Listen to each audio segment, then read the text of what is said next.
2012년이 일주일이 지났습니다. 여러분에게 2012년은 어떤 해입니까?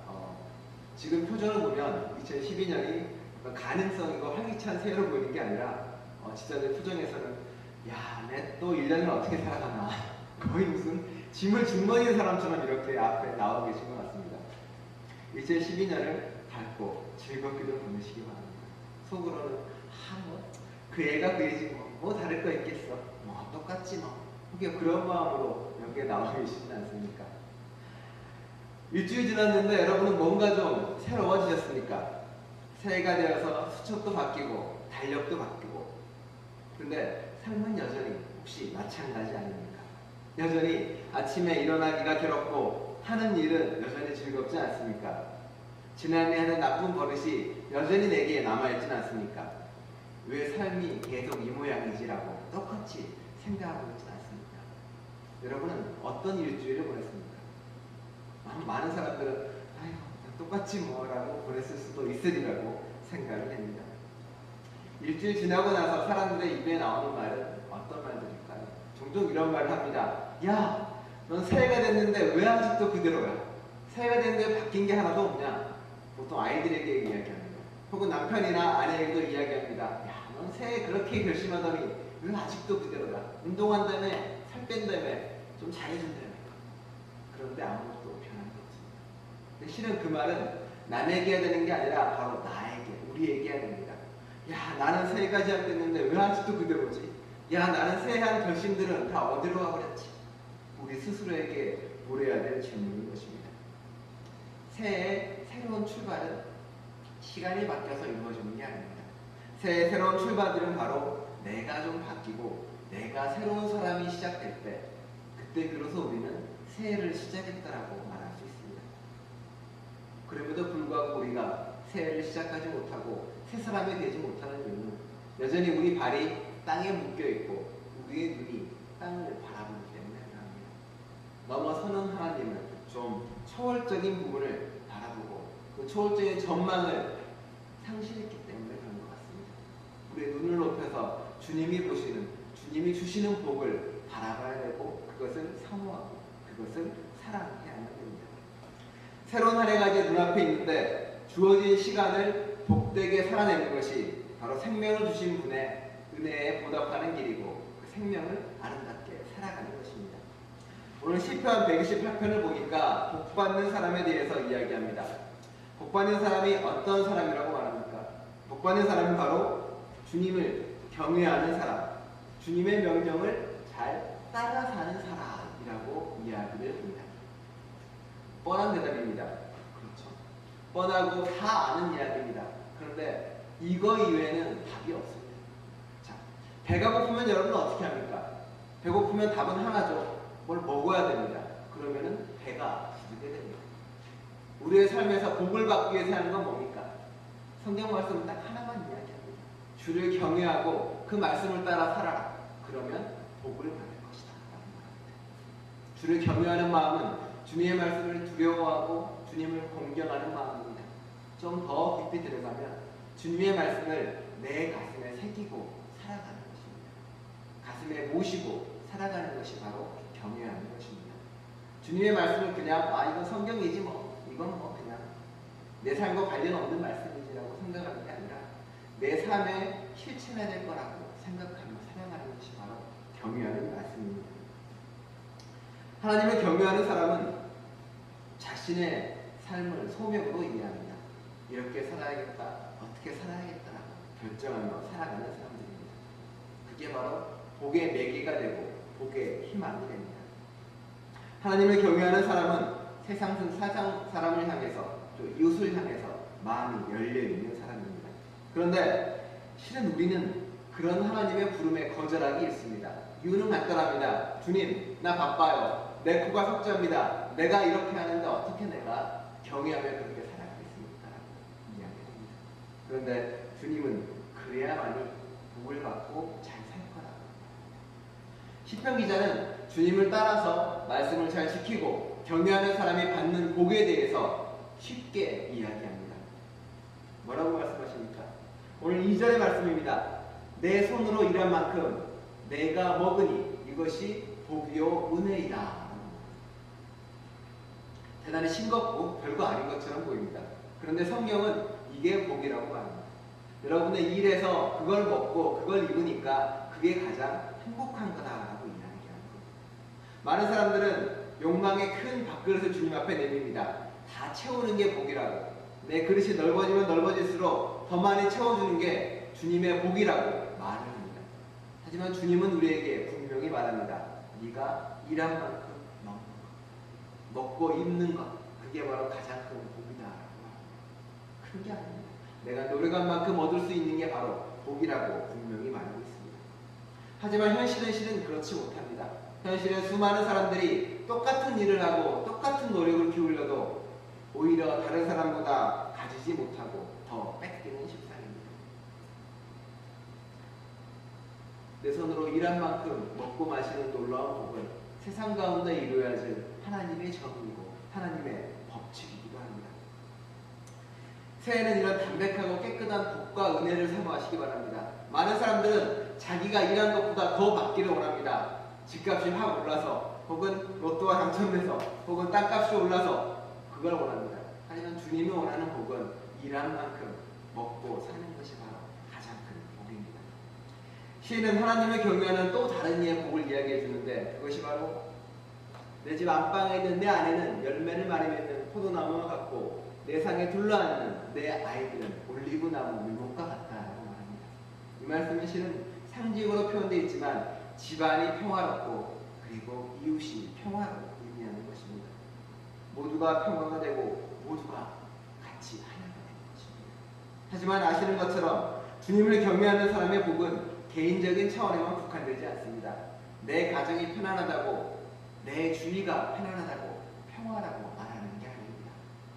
오늘 주보에 나와 있는 안도현님의 시가 있습니다. 내 손과 발로 무엇을 할까라는 시입니다. 내 손과 발로 무엇을 할까? 세끼 밥 굶지 않고 나 혼자 등 따뜻하다고 행복한 게 아닙니다. 지붕에 비 안 새고 바람 들이치지 않는다고 평화로운 게 아닙니다. 내가 배부를 때 누군가 허기져 굶고 있습니다. 내가 등 따뜻할 때 누군가 웅크리고 떨고 있습니다. 내가 아무 생각 없이 발걸음 옮길 때 작은 벌레와 풀잎이 발밑에서 죽어갑니다. 남의 허물을 일일이 가리키던 손가락과 남의 멱살을 무턱대고 잡아당기던 소나기와 남의 얼굴을 함부로 치던 주먹을 거두어야 할 때입니다. 가진 것을 나누는 게 사랑입니다. 사랑해야 우주가 따뜻해집니다. 내 손을 행복하게 써야 할 때입니다. 내 발을 평화롭게 써야 할 때입니다. 평화는 내가 주먹을 거둬들이고 내가 남의 허물을 가리키던 손가락을 잡고 그리고 남의 멱살을 움켜쥐던 순환을 놓아야 이루어집니다. 내가 평화를 만들어가고 평화의 일꾼이 되어야 됩니다. 그래야 평화가 만들어지고 이루어지는 것입니다. 오늘 2012년 목회 계획을 우리 주보 맨 앞에 보면 나와 있습니다. 좋은나무교회에서 2012년 이 땅에 평화의 씨앗을 심자라는 제목으로 목회 계획을 세웠습니다.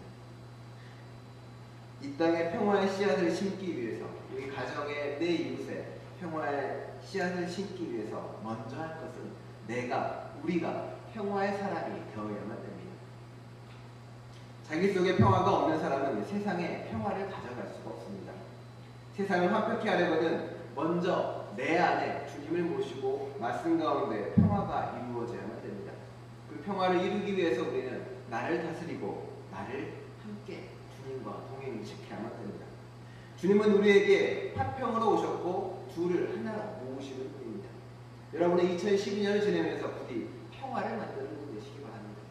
누군가 가서 모일 때마다 누구 험담을 하고 손가락질하고 누구를 욕하는 그런 모임을 하지 마시고 이제는 어느 모임에 가서든 칭찬을 하고 일으켜주고 사모해 주시기를 바랍니다. 말만 조심하면 됩니다. 대부분 주먹질은 안 하니까. 말을 할 때 고삐를 잘 채워서 남욕 안 하고 사시면 됩니다. 오래 할 필요 없습니다. 3개월만 그렇게 하시면 남은 건 그렇게 됩니다. 의학적으로 증명이 되어 있답니다. 3개월만 내가 무언가를 실천하고 행하면 뇌가 그것을 습관으로 의식을 합니다. 당연히 하는 패턴으로 의식을 한다고 합니다.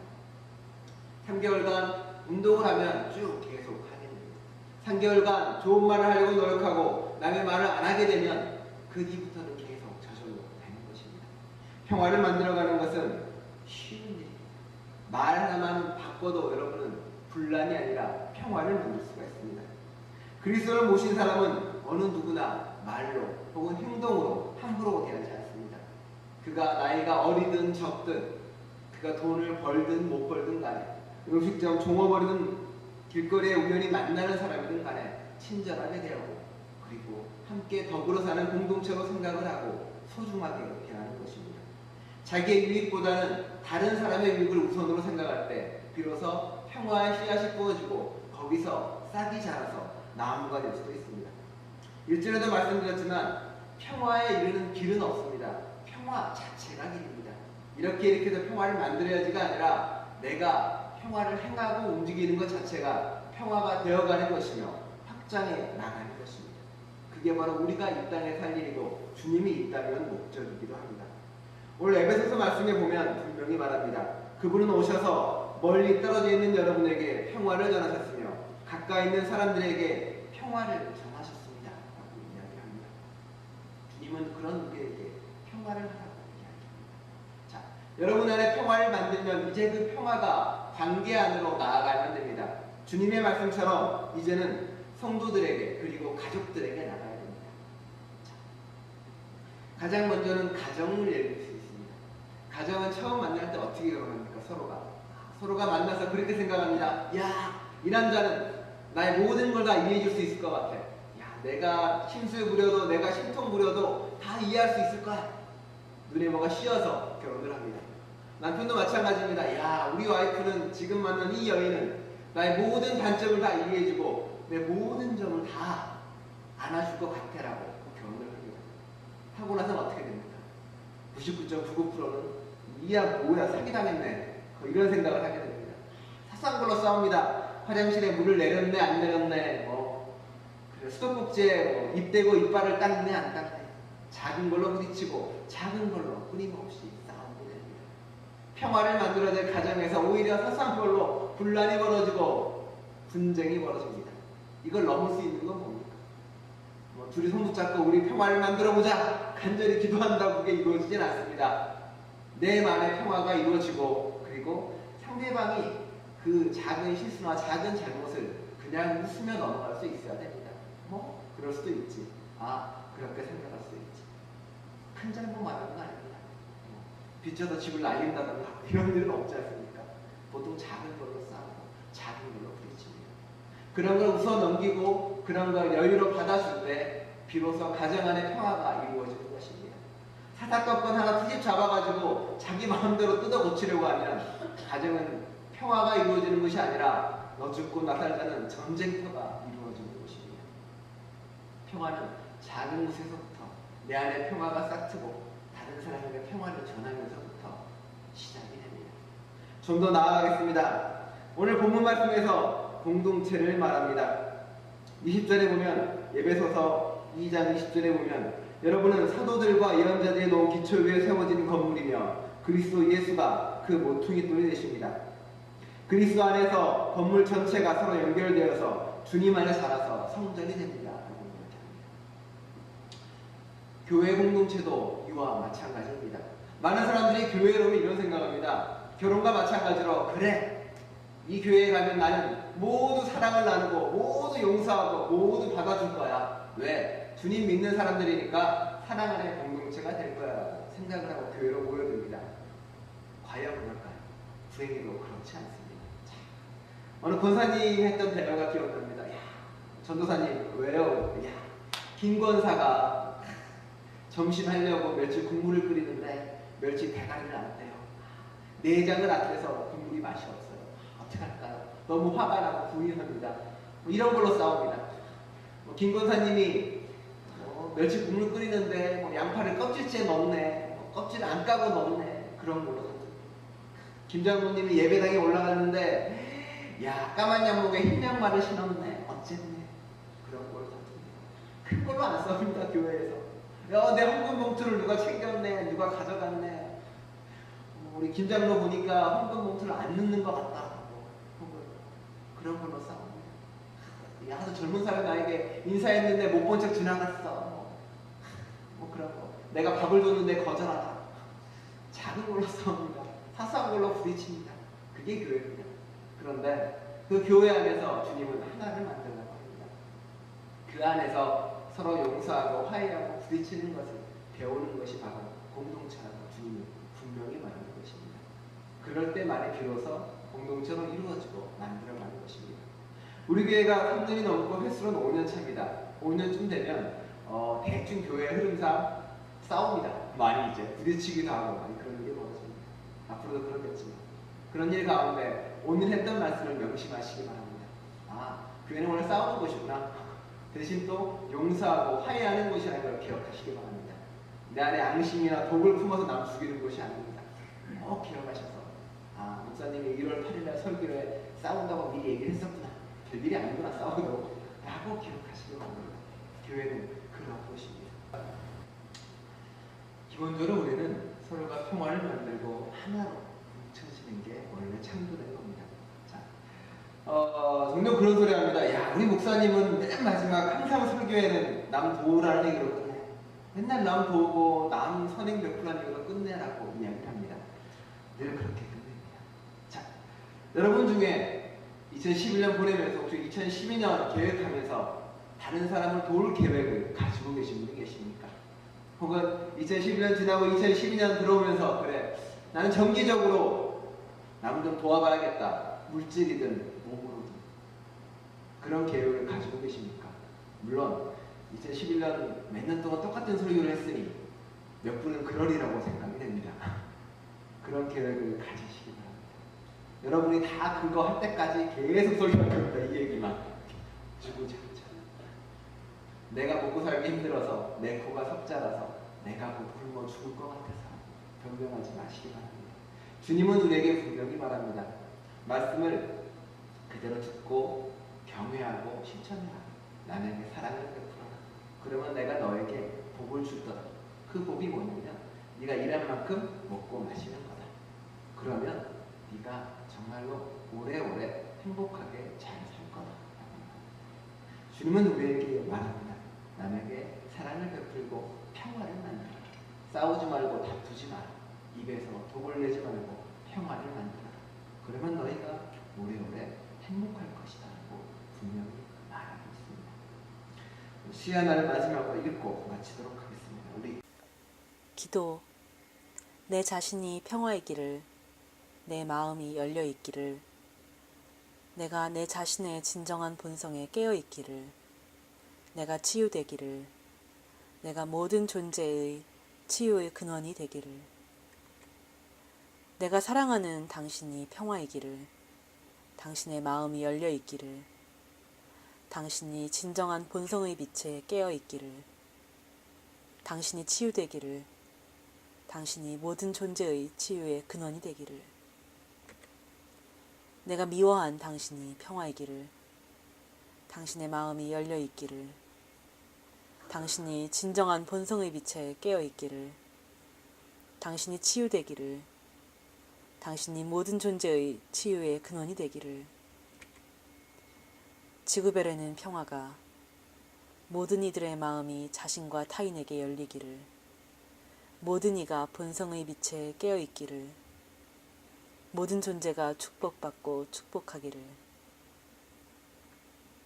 나는 위대한 빛, 위대한 영혼의 자손, 온 우주의 지혜가 내 안에 존재하네. 신은 모든 것에, 모든 경험 속에 깃들어 있고 신은 내 안에 있네. 우주는 스스로 그리고 나를 통하여 성장하네. 내 생의 목적은 사랑이니 비판을 멀리 보내어 사랑하고 용서를 통하여 마음의 평화를 찾았네.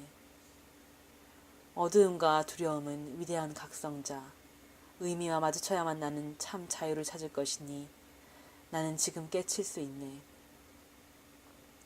나는 사랑을 믿음으로써 두려움을 이길 수 있기에 이 상황은 깨달음을 주기 위한 것일 뿐 모든 상황에는 자유의 씨앗이 숨어 있기에. 평화를 전하고 사랑하시기 바랍니다. 종종 그런 얘기를 합니다.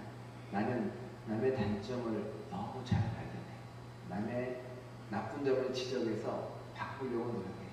그건 달란트가 아닙니다. 저주받은 겁니다. 놀라운 능력은 다른 사람의 장점을 놀랍게 잘 발견하는 것입니다. 2010년 한 해 동안 다른 사람의 장점을 많이 발견하고 다른 이들에게 평화를 전하고 이 땅에 평화의 씨앗을 심는 여러분 되시기를 간절히 축원합니다. 기도하시겠습니다.